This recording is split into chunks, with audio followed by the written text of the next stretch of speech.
And we're back with Truth Unrestricted, the podcast would have a better name if they weren't all taken. I'm Spencer, your host, and I'm here today again with broadcasting from an undisclosed location, Jeff.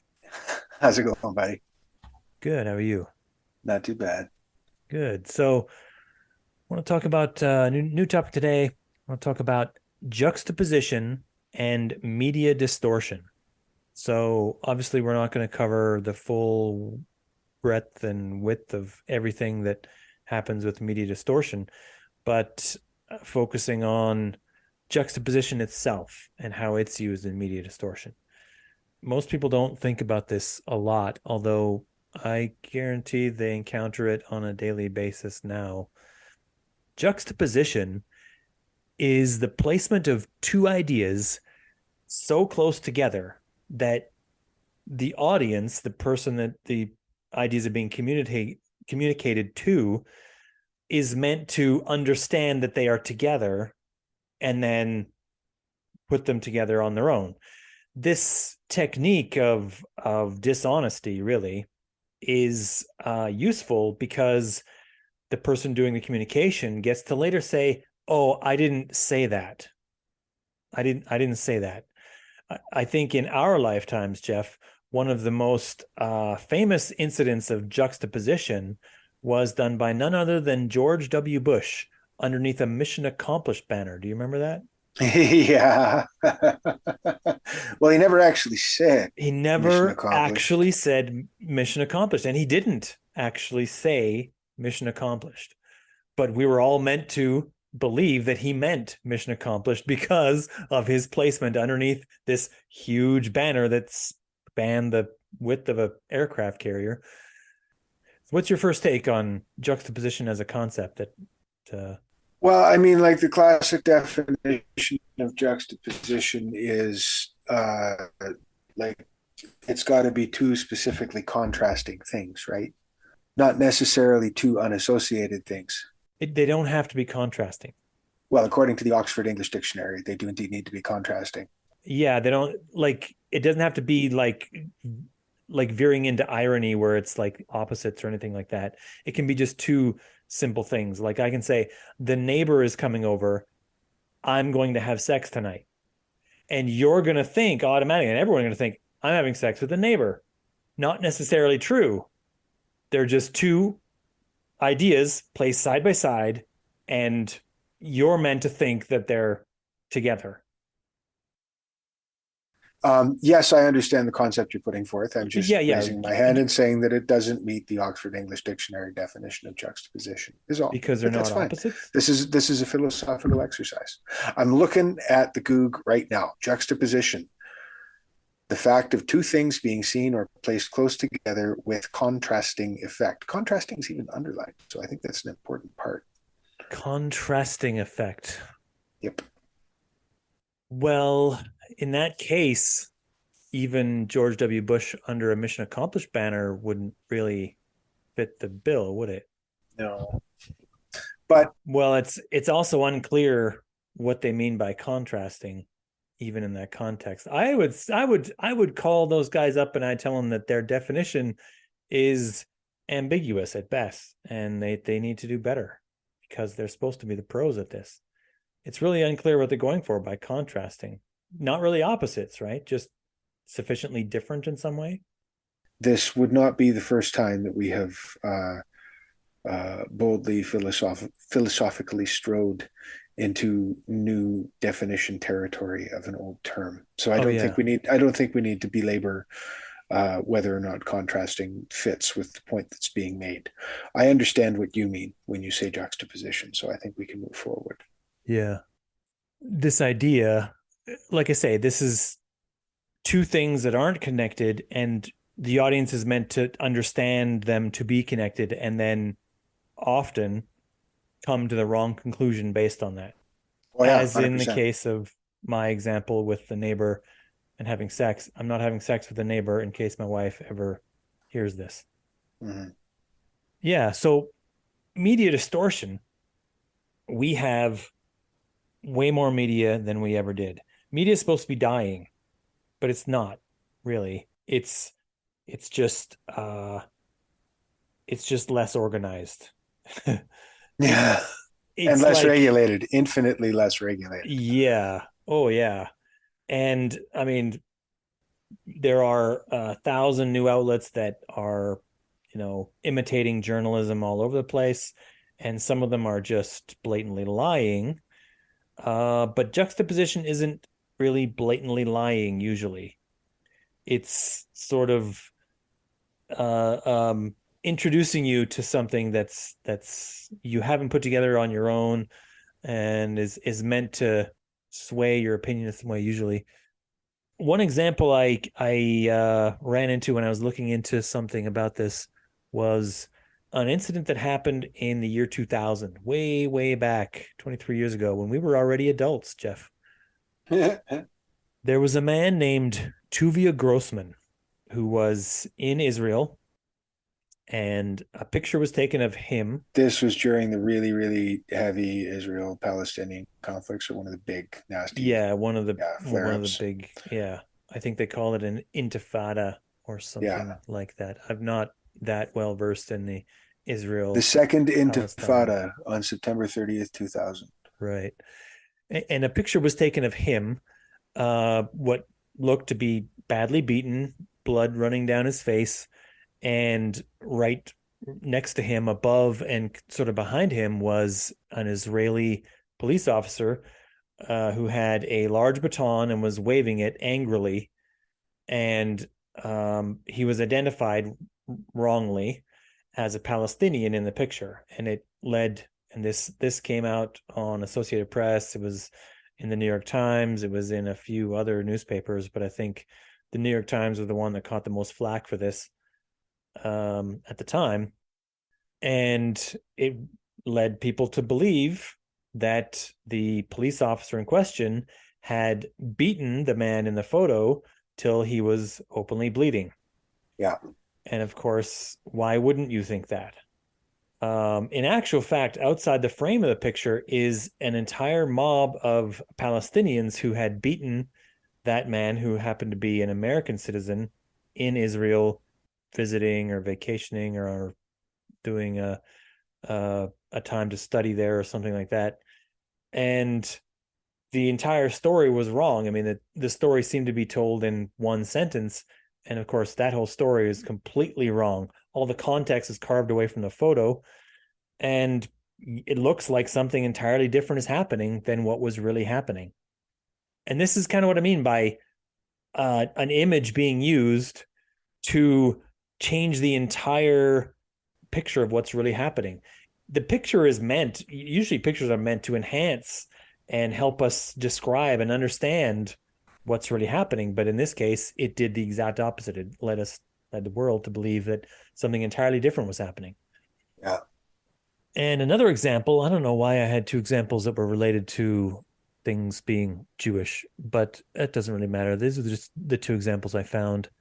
There was a moment about 7 years ago where someone had printed thousands of fake New York Times newspapers and distributed them in, I believe it was in New York City itself, which is a bold move considering what they had done. I mean, the New York Times is Yeah. distributed pretty much everywhere, and go right to their home turf and distribute the fake one there. That's bold. Which I I mean, this is a time. It's really weird that they would print up paper newspapers. I mean, it's 2016. Clearly, you had the internet. You could have just put a blog post or whatever. But I guess you can't imitate the website of the New York Times. I don't know. Well, and there was also a great fad in the teens for posting, social media repeats of newspaper articles. Having something in physical print lends a great deal of weight and authenticity to it. Right. So Yeah. if you're a propagandist and you want to be a successful propagandist and you had access to printed media, why the hell wouldn't you use it? Yeah. I guess. Yeah. It just seems expensive, is all. I mean, there's a reason why these things usually happen with memes, is because they're cheaper. Yeah, fair. Which I guess brings us right to memes. What do you think? or memes? Well, I mean, like, I also had my own sort of interpretation of juxtaposition when it comes to media and propaganda when you Sure. sent me your pitch idea for the episode. Um, I was thinking as we were talking before we started recording more about like in the social media culture wars, there seems to be this particular level of Schadenfreude joy that we take out of exposing hypocrisy in the opponent. So, like, if you can catch the opponent in, uh, ideally, in an act of self contradiction, Mm. where, well, on this day they said this, but on this day they said that, and those two things just can't exist at the same time. So, look at how stupid the opponent is usually the thrust of most of these memes.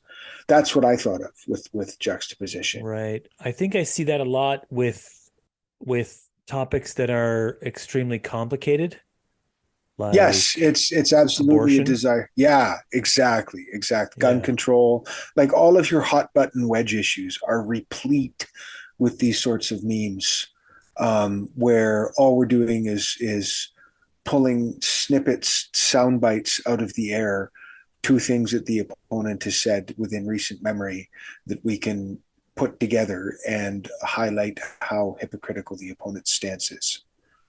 Yeah. Yeah. Yeah. And of course, thinking about this, something like abortion does have seemingly contradictory things all through it because it's an extremely complex issue, both biologically and emotionally and politically. Of those three, probably least sophisticated is the political angle, which is still remarkable. And so, yeah, there's all kinds of aspects of it that you need to take with a boatload of nuance. And of course, if you Mhm. strip away all that nuance, it's easy to find things that are apparently contradictory about it Yeah. and incredibly unfair, I might Yeah. add. I don't know if you ran into this at all, but a few months ago, there was, I mean, probably there's still other things now, but I got into a conversation with someone that I work with about he made a claim that he'd seen something on TikTok. He got his news from TikTok. He was so happy because he didn't have to rely on the mainstream media anymore.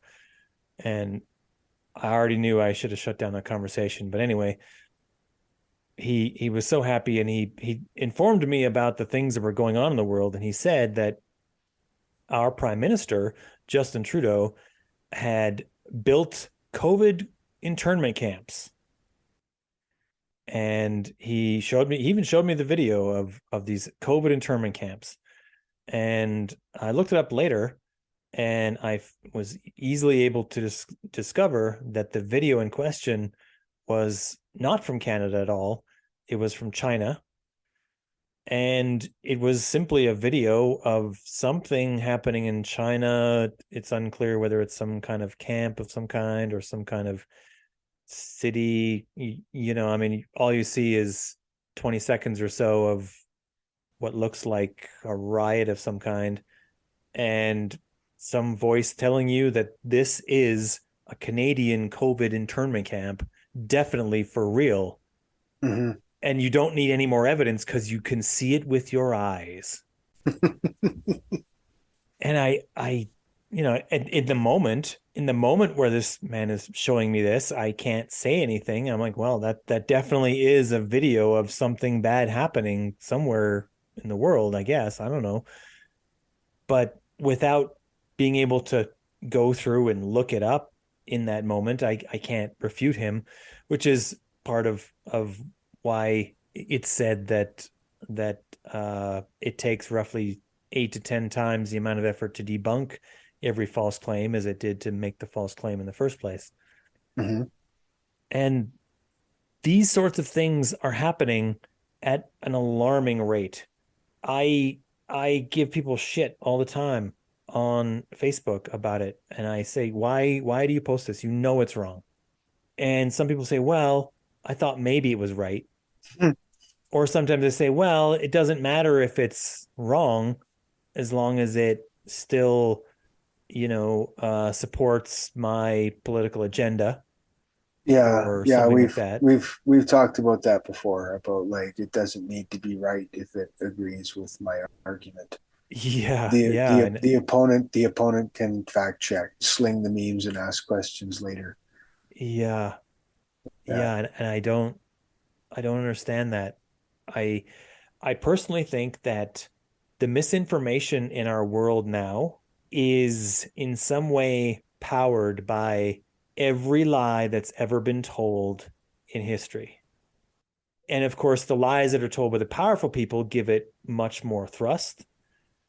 But when you drill down on why a person believes something, it's yeah, almost always because they didn't trust sources of information.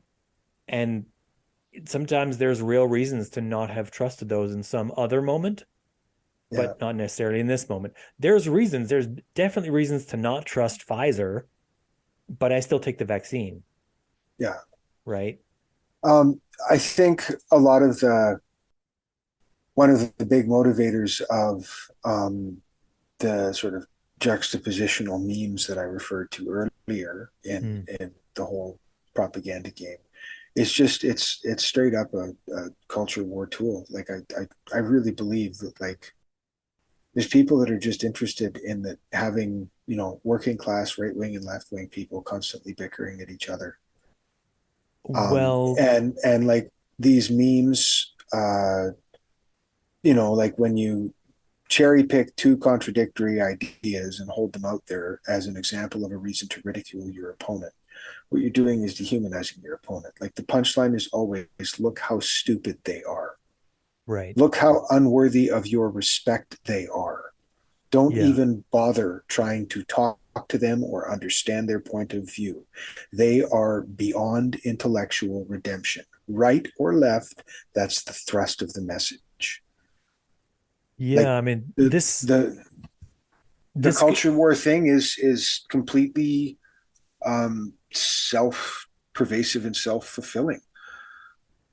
yeah, there's some notions that, I mean, there definitely was, and it's been well documented. I'll provide receipts if needed, but it's been well documented by um a few institutions that looked into it, that during the 2016 presidential campaign there was a large amount of essentially memes coming from Russia and a few other coordinated efforts from Russia to just cause chaos within the US electorate. And of course, every English speaking nation that had a large amount of people on the Yeah. internet, which is really every English speaking nation. I don't know why I put that extra part in. Uh, Caught part of the shrapnel from that, because when we go to the internet, we get the English speaking stuff, and Mm-hmm. almost, most of that comes from the United States. So, Yeah. yeah, and it looks like, based on what they found, some people charge that they were trying to get Trump elected, but the findings seem to be more like they were pushing for both sides. It's not clear based on the metadata that they were pushing for only one side. It appears that what they wanted more than anything else was chaos. Mm-hmm. And that's something to think about. There's another reason why, I mean, we talked about it in our episode about propaganda. I think I couldn't talk you around the idea that propaganda itself could ever be anything other than like a state driven or organized effort from a person or like an institution that has a, Mm-hmm. a driving goal.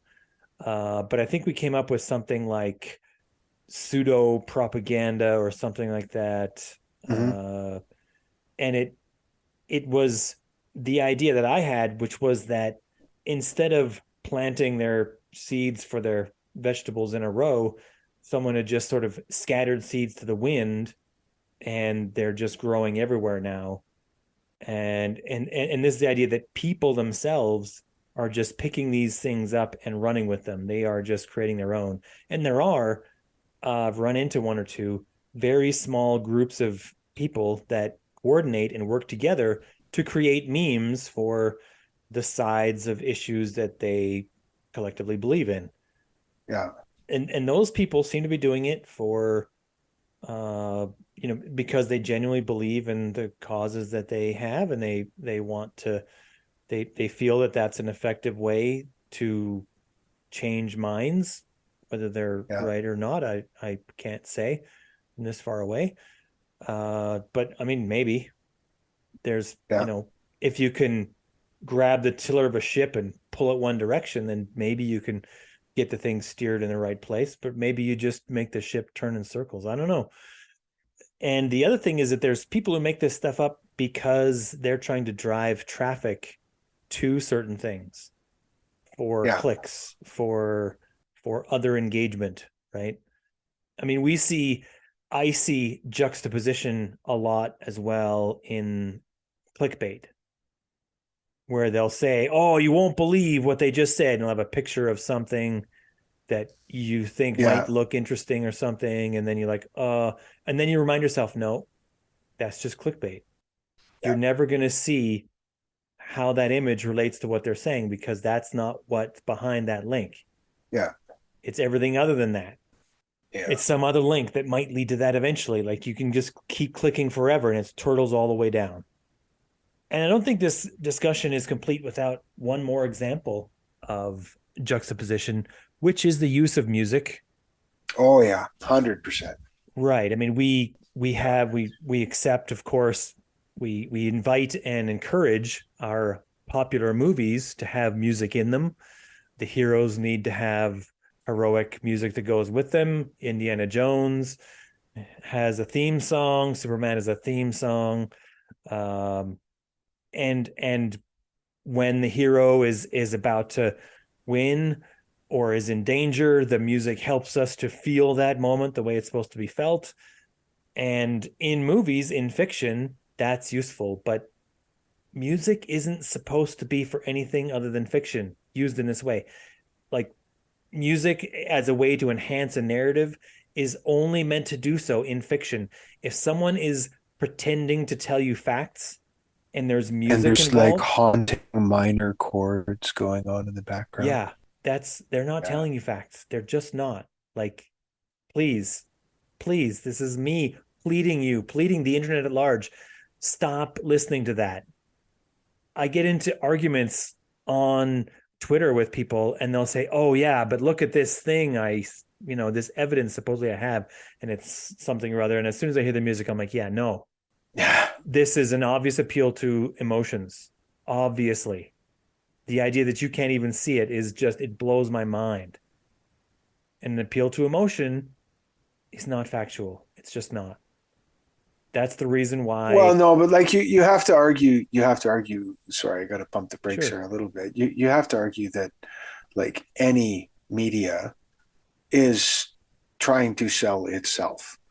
Like it's trying to sell itself with the story that it's telling, but it's still trying to sell itself. So yeah, like I understand like the hack job YouTube videos that you're talking about and their obvious ham-fisted use of haunting minor chords to impart a feeling of dread on the topic that they're opening your eyes on. Um, but like, air quote, legitimate mainstream media has been using a musical backdrop for their stories forever. Well, they'll have like a jingle, right? Yeah. And I remember as a kid, CTV had a logo and it had a little jingle, and they, I think you might even hear that at the beginning of their news hour kind of thing. And I think CBC had their own, right? Of course, the music that I recall most vividly from the CBC was the Hockey Night in Canada anthem that went Yeah. away, sadly. But for those of us old enough to remember, if you hum that at an airport, every Canadian over 35 will turn their head towards you and you'll know who they are. Yeah. Yeah. And but those aren't meant to enhance the narrative. right? Those are like, I go to the Onion, and the Onion has a little jingle in some of their stuff. It's just that they'll have an infographic or whatever. It's meant to be funny, and they'll have little jingle music that goes with it or whatever. And that's some might remind me that the Onion is also not telling you the truth, but Yeah. or even pretending to tell you the truth, really. But Yeah. it's just a jingle. It's just something. It's more like a brand, like a jingle for a breakfast cereal or something, right?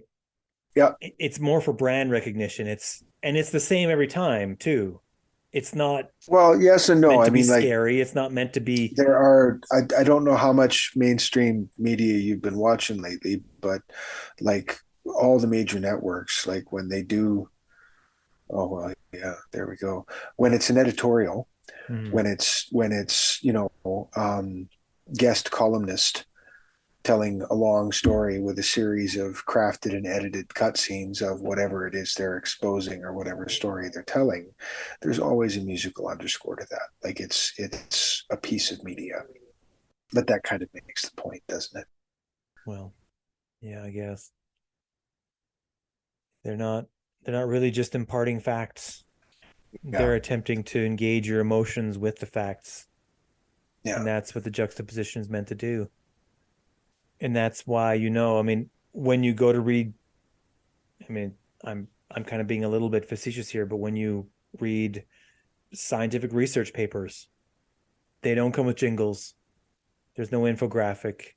There might be some tables, but there's no music that goes with the tables. They're not even really telling a story. Not really. It's incredibly boring for that reason, and most people don't read them. But at some point, more of us will have to, I think, before the end, if we're going to make it through this, because in the end, I think we're going to have to be able to tell the difference between good information and bad information. And we're either going to have to rely on the media to tell the truth to us, or we're going to have to get the information ourselves. This is the do your own research crowd, right? I in lieu of all that mess, now I've come to find people that I trust online that are attempting to help interpret the complicated things about my world. Things like hazards of COVID vaccines, for example, or some of the inside scoop on political candidate X, right? I mean, you have to find a trusted source. There's a lot of non-trustworthy sources out there, though, right? If everything that they're telling you is something that you thought you already knew before you showed up, find another source, check another mm-hmm. source at the very least, because that's just confirmation bias. Yeah. And I think that's probably where we'll end this off. Sounds good to me, buddy. Do better, people on the internet. Do better. Thank you for this jaunt down juxtaposition lane. Yes. Okay. And with Till that, next time, man. till next time.